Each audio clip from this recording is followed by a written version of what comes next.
Você tem medo de alma? Você já viu alguma alma? Pois você está diante de uma delas, viu? A Bíblia diz no livro de Gênesis, no capítulo 2, versículo 7, quando Deus criou o ser humano, que diz que Deus formou o ser humano do pó da terra e soprou nas suas narinas o fôlego de vida, e o homem, o ser humano, passou a ser uma alma. Ou seja, a junção do pó da terra mais o fôlego de vida igual a uma alma vivente. Então, alma é todo ser humano, porque ele é formado justamente em sua formação original, obviamente, pó da terra mais fôlego de vida igual a uma alma. Então, alma não é algo que sai do homem quando ele morre, não. Alma é o ser vivente. Quando morre, deixa de ser alma. Entenderam, meus queridos? Mas essa questão de alma, ela se propagou. Foram os gregos, a partir das ideias de Platão, que propagaram essa ideia de que nós temos uma alma, que é um ser, uma parte, é a parte de nós, não é? E também propagou a questão da imortalidade dessa alma, que essa alma é imortal. Então foram os gregos, através das ideias de Platão, que propagaram esse ensinamento.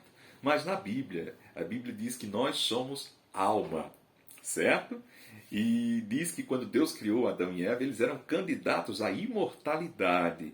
Mas como eles obedeceram a Deus, eles morreram, né? A morte passou a eles. Eles foram criados perfeitos, tal. Mas aí, como o pecado, assim relata no livro de Romanos capítulo 5, quando eles pecaram, a morte passou a eles e a todos os homens, porque todos pecaram neles. Aí é interessante observar que no livro de Gênesis, no capítulo 3, versículo 24, Deus coloca lá um anjo para guardar, com uma espada flamejante, diz a Bíblia, para guardar o caminho da árvore da vida. A árvore da vida era a árvore que, se Adão e Eva comessem, se tornariam imortais. Por isso que você pode observar lá em Gênesis 3, 24, diz que Deus colocou um anjo para guardar o caminho da árvore da vida, para que os seres humanos não comessem e vivessem eternamente.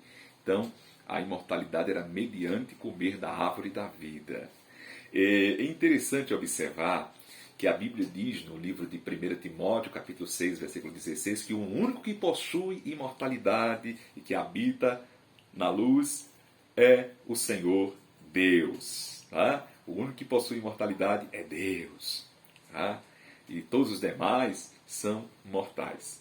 E a Bíblia diz também que por causa que todos nós que cremos em Jesus Cristo, você que crê em Jesus Cristo, você vai se tornar imortal mediante o Evangelho. Segundo Timóteo diz que Jesus, ele não só trouxe a luz, a vida, mas a imortalidade mediante o Evangelho, mediante crer em Jesus. Todos aqueles que crerem em Jesus, eles serão transformados e se tornarão imortais. A Bíblia diz que quando Jesus voltar, em 1 Coríntios capítulo 15, versículos 51 a 54, diz que os que estiverem vivos serão transformados. O que é mortal se revestirá de imortalidade. Observe o texto em 1 Coríntios capítulo 15, versículos 53 e 54. Diz que o que é mortal se revestirá de imortalidade. E veja claramente, se nós fôssemos imortais por natureza, a Bíblia não teria dito, não é, que nós recebemos vida eterna mediante Jesus Cristo, e não teria dito também que nós recebemos a imortalidade mediante o Evangelho. Ou seja, aqueles que não quiserem Jesus como Salvador, aqueles que não quiserem a salvação, não é? Porque é o livre-arbítrio. Então eles não serão imortais. Imortais só serão aqueles que crerem em Jesus Cristo como o único e suficiente Salvador.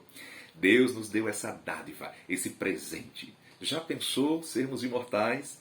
A morte não terá mais poder sobre nós.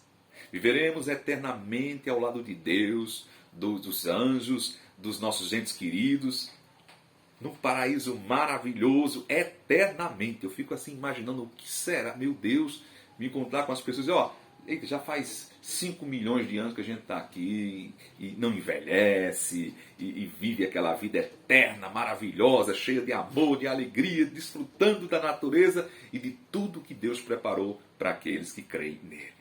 Lembre-se, por mais escuro que pareça, há sempre um luz no caminho, Jesus. E a imortalidade é mediante o Evangelho. Até a próxima e um grande abraço.